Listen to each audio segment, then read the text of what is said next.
As we take another look at the procession now making its way down Bond Street, here family and friends headed to the church for the final service of 3 days of events honoring the life of the former First Lady.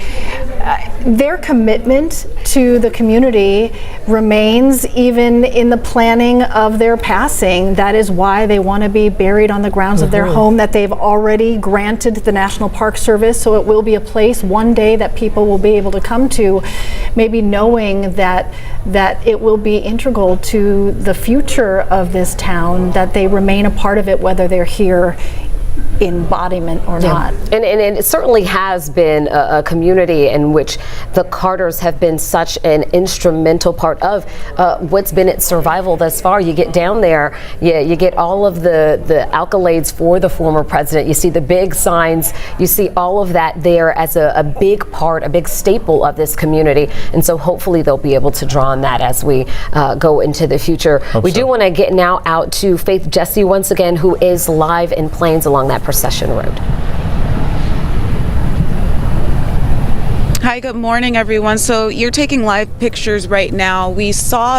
Hi, good morning, everyone. You're taking live pictures right now of Church Street. This is the street leading up to Bond Street that leads up to Maranatha Baptist Church.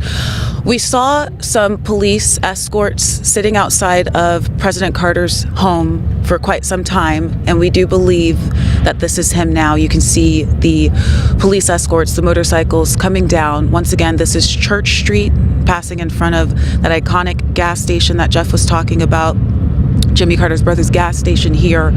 And they're passing, they're gonna come down, and let's take a listen in as they pass.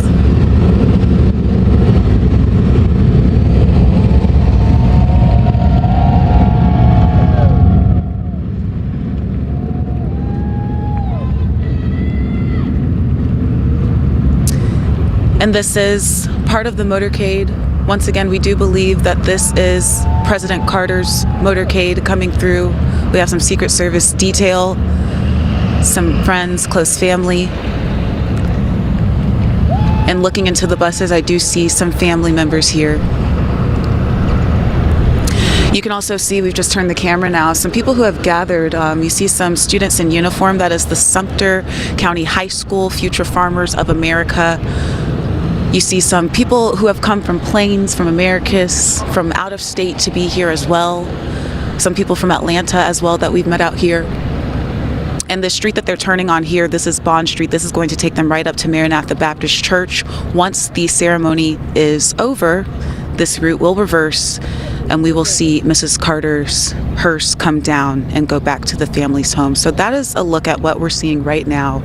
A day of mourning, but it's also a day of celebration. You talk to anybody who's from here, who's lived out here, who's spent time down here, and I've heard nothing but good things about the Carters. I was speaking to one woman who works at a store here yesterday, and I asked her, I was like, well, what did you like most about Mrs. Carter? She said, I like that she was just a normal person. When she came here, she was just Rosalynn. She wasn't the former First Lady of the United States. She was just like anybody else, walking to my store, asked me how I'm doing, am I having a good day? And that's the sense that you get, a very tight-knit community here in Plains. And we are just minutes away from the start of the service. So with that, I'll send it back to you all in the studio.